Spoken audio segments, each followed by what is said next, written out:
now from Calgary. And Danielle, there's lots to talk about, obviously, but I guess the place to start is, do you think the PC Party of Alberta has chosen change in choosing Jim Prentice? No, as we watched the leadership race, it became pretty clear that we were just seeing more of the same. We expected that the candidates would have a robust discussion about ideas. That just didn't happen. And Mr. Prentice, as the front runner particularly, tried to stay as far away from any meaningful discussion about policy or any commitments as he possibly could. And in fact, so we don't really know where this government stands, except for the fact that all of the PC establishment backed Mr. Prentice. All of the MLAs and cabinet ministers who created the problems of the last 3 years backed Mr. Prentice. So to us, it doesn't look like it's actually much different.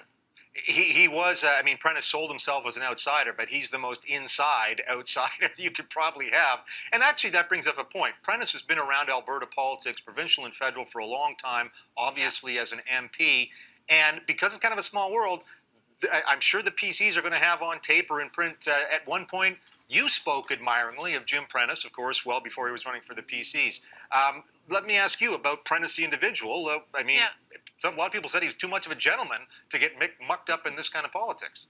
Well, I have to tell you, he's really decided to captain a sinking ship, and I'm not sure why his advisors counseled him to do that. After you've been in power for 43 years, any government needs some change.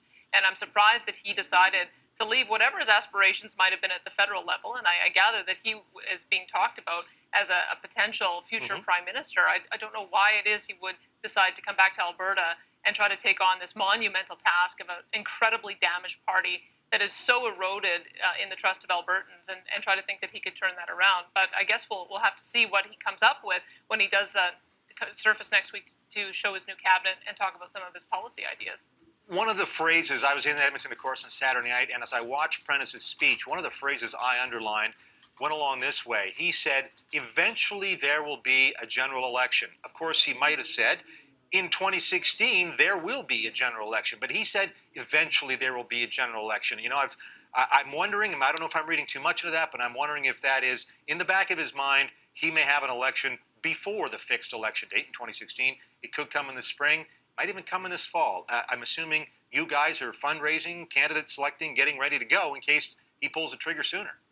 It wouldn't surprise me if he did. I mean, we're anticipating that because he said so multiple times, and heaven forbid a PC leadership candidate say one thing before an election and do something completely different afterwards. But he has said that he wants to have a by-election first and attempt to get into the legislature. That being said, that's not a shoo-in. There have been instances when political parties have been so unpopular that even their leader doesn't get elected. So he's going to face a tough road there anyway, depending on the riding that he ends up choosing, and we'll put forward a candidate there as well. We have been doing our candidate selection. We hope to have half of our candidates in place by the end of the year. We have continued our fundraising and our constituency building, and we're going to be ready regardless of when they do decide to hold the general election. The practice of the PCs have been when they choose a new leader, they do tend to go to the polls within 6 months of choosing that new leader. So a spring target date, that's what we're anticipating, and that's what we're preparing for. Yeah, and I personally, I think a premier selected this way has a moral obligation to get an endorsement from the electorate to continue governing rather than sit around for 2 years. Clearly, and there's been lots of analysis on this about how low the voter turnout was. I think the line of the night goes to Janet Brown when she said that the 23,000 people turning out would be considered a low turnout for a football game. That gives you some idea of just how little interest there was in this leadership contest compared to in the past. In the past, I think Albertans looked at the PC party as sort of a natural governing alternative, and they had to participate in the process to be able to choose a premier who might be around for a while. We have had so much turnover in PC premiers. This is the fourth PC premier that I'll be facing since I got elected 5 years ago. That is not a given that if you choose the leader today, that they're the same person that's going to be around a few years from now. So I think that connection with the public is gone. I think that the trust with the public is gone. And this new leader, Mr. Prentice, is going to have an awful lot of work to do to try to convince Albertans that he isn't just more of the same. Yeah, there were 23,000 or so total voters in this on this first ballot. There was a football game right next door to the conference center. The Eskimos were playing the Stampeders, and there were definitely more in that stadium. I think there were 41,000 in that stadium. Yeah, easy.